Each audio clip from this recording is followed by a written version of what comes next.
Avec ce nouveau développement VBA Excel, nous proposons de créer un code capable de faire réagir les couleurs des cellules de la feuille en fonction des valeurs qu'elles portent. Sur l'exemple illustré à l'écran, nous travaillons à partir d'un tableau relatant les chiffres d'affaires de quelques commerciaux dans une colonne intitulée « Réalisé ». Sur la droite, une colonne intitulée « Palier » dicte les règles. Dès qu'un chiffre saisi dépasse l'un des paliers, il arbore automatiquement sa couleur. C'est le code VBA qui réagit à l'inscription de nouvelles données pour livrer une synthèse visuelle saisissante et instantanée. Illustration ici, nous pourrions par exemple remplacer ce faible montant par une valeur plus honorable dépassant le palier des 20 000 € à validation constater que la cellule se pare effectivement automatiquement de sa couleur. Cette solution remplace avantageusement les règles de mise en forme conditionnelle. Elle est plus souple et peut facilement s'adapter à de nouveaux paliers pour un code très simple, nous le verrons. De plus, sans le VBA, il faudrait bâtir autant de règles de mise en forme conditionnelle qu'il y a de paliers à observer. Pour appuyer ce nouveau développement, nous suggérons de récupérer le tableau de ces ventes. Et bien sûr, il est offert au téléchargement depuis le site bombache.fr. Nous retrouvons bien le tableau des ventes avec sur la droite la colonne des paliers. Si vous déployez la zone nom en haut à gauche de la feuille Excel, vous constatez que la colonne des chiffres d'affaires est reconnue sous l'intitulé CA, tandis que la colonne des paliers est reconnue sous l'intitulé palier. Nous piloterons ces noms de plages par le code VBA. Pour que les couleurs soient automatiquement appliquées après la saisie d'un montant, nous devons commencer par créer une procédure événementielle capable de déclencher son traitement dès qu'une modification est détectée dans une cellule de la feuille. Pour cela, je vous invite tout d'abord à réaliser le raccourci clavier Alt F11 pour basculer dans l'éditeur VBA Excel, puis dans l'explorateur de projet sur la gauche, à double-cliquer sur l'élément Feuille 1, couleur auto. De cette manière, nous affichons la feuille de code VBA associée à la feuille Excel. Elle apparaît au centre de l'écran et elle est vierge pour l'instant. En haut de cette feuille de code, je vous propose maintenant de déployer la liste déroulante de gauche pour choisir dans les propositions l'élément Worksheet. Il désigne la feuille active. Cette action a pour effet de créer la procédure événementielle Worksheet Selection Change. Cependant, nous ne souhaitons pas engager un traitement au changement de sélection, mais au changement de valeur. C'est la raison pour laquelle nous allons maintenant déployer la liste déroulante de droite pour choisir l'événement associé Change. C'est ainsi que nous créons la procédure événementielle Worksheet Change. De fait, la précédente peut être supprimée, ce que nous faisons en la sélectionnant et en enfonçant la touche Sup du clavier. L'analyse que nous devons entreprendre ne doit intervenir que lorsque la modification concerne un chiffre d'affaires, donc que la cellule cible appartient bien à la plage nommée CA. Pour cela, le VBA offre une méthode très intéressante. Elle se nomme Intersect. Elle permet de vérifier si l'intersection entre deux plages conduit bien à une autre plage ou à défaut à une cellule. En d'autres termes, elle permet de savoir si la cellule modifiée appartient bien à la zone ciblée. Pour débuter, nous allons donc ajouter quelques instructions dans les bornes de cette procédure en commençant par une gestion d'exception onError resume next. Cette gestion d'exception est intéressante dans le cas de saisie erronée de la part de l'utilisateur ne correspondant à aucun des paliers. Grâce à elle, le code VBA ne réagira pas et ne plantera pas. Ensuite, nous devons nous assurer, comme nous l'avons annoncé, que la cellule modifiée appartient bien à la plage des chiffres d'affaires.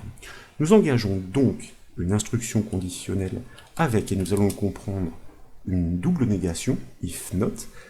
Nous appelons notre objet application qui offre la méthode dont nous avons parlé précédemment, qui se nomme intersect, pour pouvoir savoir si l'intersection de deux plages ou voire de plusieurs plages de cellules conduit bien à un résultat. En l'occurrence, dans notre cas, il s'agit de l'intersection d'une plage, celle des chiffres d'affaires, avec la cellule modifiée par l'utilisateur dont l'objet est en attente dans le paramètre de cette procédure événementielle Worksheet Change.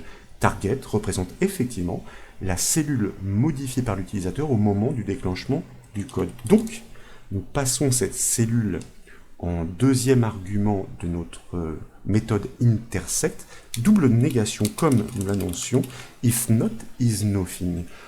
Donc, si l'intersection n'est pas rien, en d'autres termes, si l'intersection entre la colonne des chiffres d'affaires et notre cellule modifiée conduit bien à une cellule, que notre cellule appartient bien à cette plage. Et dans le même temps, nous souhaitons nous assurer que l'utilisateur a modifié une seule cellule et non plusieurs à la fois. Et nous exploitons donc la propriété count de notre objet target qui renvoie ce résultat, donc cette confirmation. Il faut que, il ne s'agisse que d'une seule cellule modifiée. Désormais, pour trouver le palier correspondant à la saisie modifiée ou ajoutée, l'astuce consiste à réaliser une recherche approximative avec la fonction equiv. De cette manière, le code VBA se calera sur le palier le plus proche, directement inférieur au montant inscrit. Attention néanmoins, en anglais cette fonction se nomme match, donc en VBA aussi. Nous allons enregistrer ce résultat de cette ligne trouvée par cette fonction equiv dans une variable P que nous n'avons pas déclarée. Nous allons revenir sur les explications. Notre objet application, donc l'application Excel, offre des méthodes, des propriétés et des fonctions comme nous le savons, en l'occurrence celle qui nous intéresse ici, nous l'avons dit, est la fonction match, c'est-à-dire la fonction equiv. Nous allons lui demander de rechercher la valeur détenue par la cellule modifiée représentée par l'objet target passé en paramètre de notre procédure. Si nous étions puristes, nous ajouterions la propriété value, point value à cet objet target. Mais souvenez-vous, value est la propriété par défaut d'un objet de type range. Donc, nous pouvons poursuivre.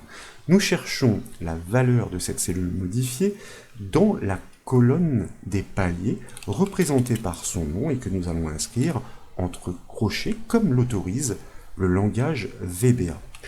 Enfin, nous passons dans le dernier paramètre, nous inscrivons le chiffre 1 pour réaliser une recherche approximative, de manière à pouvoir nous caler sur l'élément directement inférieur le plus proche. Nous disions, nous n'avons pas déclaré cette variable P, nous aurions dû le faire et la typer comme un integer. Le VBA, nous le répétons, est un langage permissif qui va comprendre que cette variable n'est pas déclarée. Il va donc la déclarer et la typer implicitement à la volée en fonction de la valeur qu'elle va réceptionner, ici en l'occurrence, un indice de ligne, donc un entier. Maintenant que nous connaissons la ligne du palier, nous pouvons pointer précisément dessus pour ponctionner sa couleur de fond, ainsi que sa couleur de police, pour les répliquer sur la cellule modifiée dans la colonne CA. Cette cellule, nous le savons, est représentée par l'objet target. Donc nous faisons appel à lui.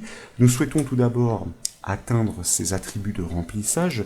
Nous appelons donc sa propriété interior pour descendre hiérarchiquement jusqu'à sa propriété enfant color, qui représente sa couleur de fond. Nous souhaitons lui associer la même couleur de fond que celle du palier détecté par notre recherche avec la fonction match. Cette fois, et c'est une astuce tout à fait intéressante, nous allons désigner notre plage qui est reconnue sous l'intitulé palier grâce à l'objet range, auquel nous passons effectivement ce nom en paramètre, car dans la syntaxe, c'est une astuce, je le disais, qui est très intéressante, dans cette plage, nous pouvons atteindre directement l'indice de ligne précis en le stipulant à la suite entre parenthèses. Et puis, nous accédons ensuite à ces attributs de remplissage et en l'occurrence à sa couleur de fond de cette manière. Il s'agit de récolter ensuite la couleur de police, donc propriété parent font, propriété enfant color, pour lui affecter la couleur de police du palier. Tant qu'à faire, voyez-vous ici, je vais me permettre de récupérer la syntaxe de la ligne du dessus pour bien pointer sur le palier repéré à la position P, mais de manière cette fois à atteindre ces attributs de couleur de texte.font.color. Il est temps de tester. Nous l'avions annoncé, ce code est trivial, il est vraiment très simple. Nous allons enregistrer les modifications. Je vous propose de revenir sur la feuille Excel et puis de saisir tour à tour quelques montants, comme par exemple ici 5500 €. Vous voyez que le premier palier n'est pas atteint, et c'est donc la couleur la plus négative qui est effectivement appliquée ici, 8500. Nous calons sur les 6000 €. Nous allons progresser avec des valeurs un peu plus glorifiantes, comme 16 000 €. Les couleurs deviennent de plus en plus positives.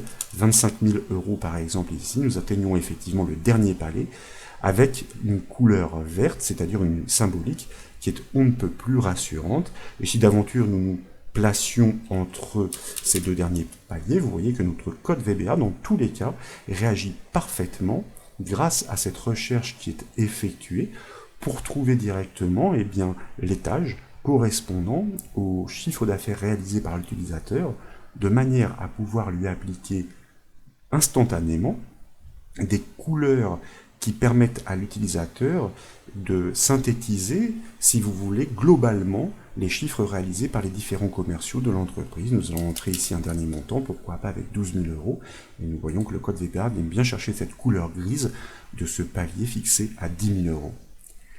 Voilà donc pour ce nouveau développement VBA Excel, j'espère qu'il vous a plu. Si c'est le cas, comme toujours, je compte sur vous pour mettre un petit j'aime à la vidéo, et comme vous le savez, vous pouvez retrouver toutes les astuces et formations sur le site bombache.fr. Je vous remercie.